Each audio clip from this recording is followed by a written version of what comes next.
So, Land's scared of dying and avoids fights. Why on earth did Ciri let him pass the exam? What kind of power does Land actually have? His signature spell is clone magic. Land uses powerful cloning magic to create near-perfect copies of himself. These clones look just like him, have the same powers, and are super hard to tell apart from the real deal. If the real Land joins the fight too, it's essentially double the firepower. Heck, he can even make another clone, tripling his strength. His clone magic works on objects too, like the escape golem he used in the exam's second stage. But copies of objects don't seem to have the same magical juice as the originals. Land isn't just great at clone magic. He's also a pro at hiding his own magic power and masking how well he can sense others' magic. He built his whole fighting style around this. He sends out clones with his real strength to battle opponents, analyzes their weak spots, and then strikes. This tactic worked like a charm against Sharf. Sure, it seems kind of sneaky against enemies used to head-on fights, but staying alive is what matters most. You gotta be breathing to land a hit, right? Maybe it's this super careful clone magic-only approach that got Land to the final test. It shows he's got guts and smarts. That's probably why Ciri passed him.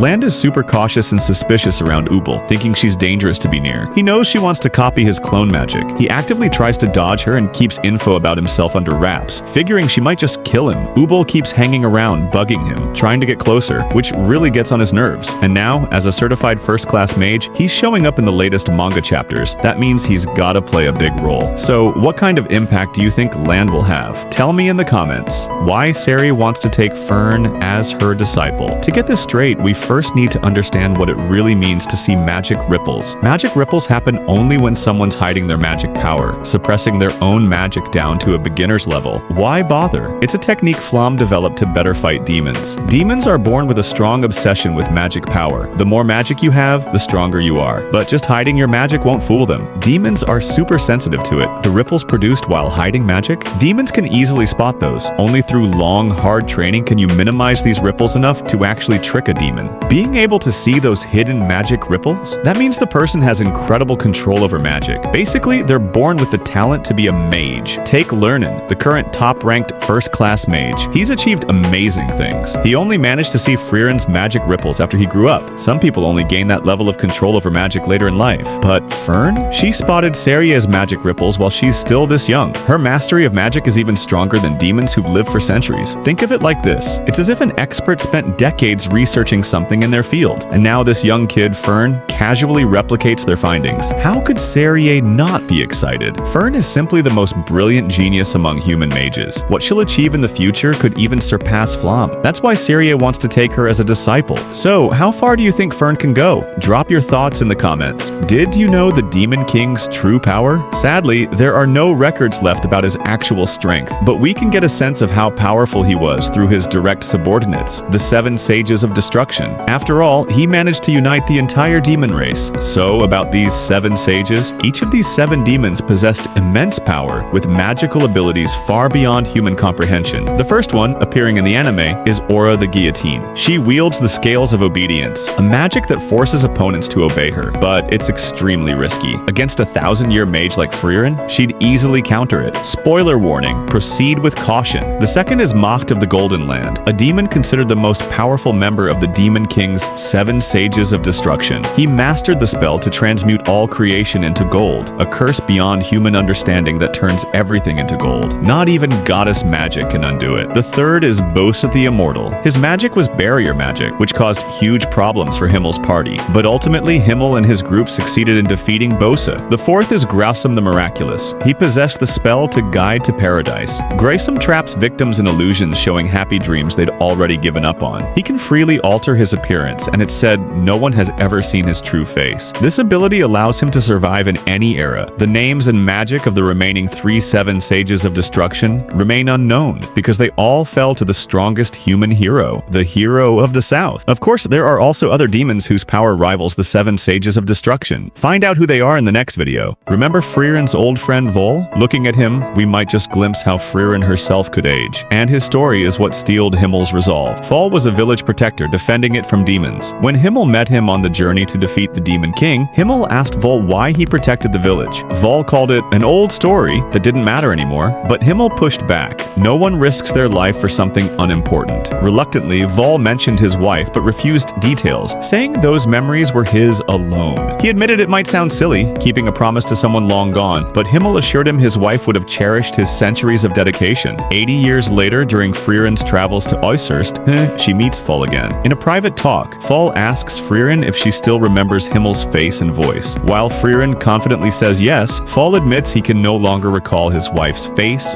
voice, or gaze. Yeah, too much time has passed. He remembers protecting her village, but everything about her, just gone. So, does this mean Friren, over endless time, could become like Fall, forgetting Himmel, only remembering her quest for magic? And Himmel? After hearing Fall's story, he became determined to cement their adventures in history so they wouldn't fade into fairy tales, to ensure Friren wouldn't walk her path alone, to make sure she'd never forget him. That's why he built statues, showed Friren his kindest, funniest, brightest self, all to carve the deepest mark possible in the memory of an ageless elf. Vol's story hardened Himmel's resolve to leave an indelible impression on Friren, and it left Friren with a lingering thought. Could she forget Himmel too? So, do you think Friren will forget Himmel over time? Drop your thoughts in the comments. Without Fern, everyone in the maze would have failed the test. During Friren's fight against her clone, Friren's clone was constantly observing and searching for Fern's movements. Created by the water mirror demon, this clone possessed the original's full power, memories, and thoughts. Therefore, as Friren's clone, she understood Fern's strength perfectly, especially Fern's unreal precision with Zoltrak. Friren's clone knew Fern was her biggest threat. That's why, while fighting Friren, she was extremely cautious and constantly monitoring Fern's position. This is clearly shown in the manga. During the spell exchange, Friren's clone shut off her magic perception and was visually scanning for Fern. Friren and Fern's entire strategy hinged on one critical point. Striking the instant Friren's weakness appeared. Only Fern could pull this off, thanks to her mastery of hiding magic and her lack of any casting windup. Fern didn't let Friren down. She found the opening and dealt a heavy blow to Friren's clone, but the hit wasn't powerful enough for a kill. Friren had to finish the job. In this battle, Fern fully leveraged her strength, concealing her magic. The clone faced two problems. She had to split her focus to find Fern, but the moment she got distracted, Friren would seize the advantage. Trapped in this high-pressure fight, Friren's clone quickly showed a fatal opening, so breaking it down. Without Fern, this stage would have been impossible to clear, and they, Friren and Fern, were the undisputed MVPs of this exam. So, that wedding scene between Himmel and Friren actually completely foreshadowed their ending. In the manga's Goddess's Monument arc, Friren touched the Goddess's Monument and traveled back 80 years to adventure with Himmel. They encountered the Grausum the Miraculous, who hit Friren and Himmel with his spell to guide to paradise. Grausum traps victims in illusions, showing happy dreams they've already given up on. And here's the thing, we see Himmel trapped in a dream about holding a wedding with Friren. Getting married to Friren was literally Himmel's most beautiful fantasy that he'd given up on, and Friren, she got pulled into the exact same illusion with Himmel. That means after understanding Himmel's feelings, Friren also had daydreamed about marrying Himmel. And now they're both stuck in this wedding illusion, and they're playing the bride and groom. Oh god, they'd both given up on the fantasy of marrying each other. Later, the present-day Friren, maybe wanting to make up for Himmel's feelings, tries to kiss him during the illusion, but Himmel, focused on the fight, isn't in the mood to soak in the moment, so that wedding was just a fleeting image. Then, on their journey back after defeating the Demon King, when Himmel kneels and gives Friren that mirror lotus ring, was he trying to make up for that unfinished wedding illusion they shared? Looking back at everything Himmel did during the Goddess's Monument arc, it all clicks. He spent 80 years decoding the scripture so Friren could return to the future. He built statue after statue so her future journey wouldn't be lonely. He was always showing Friren this deep, unspoken love that never held her back. He was the real hero and Friren's best partner.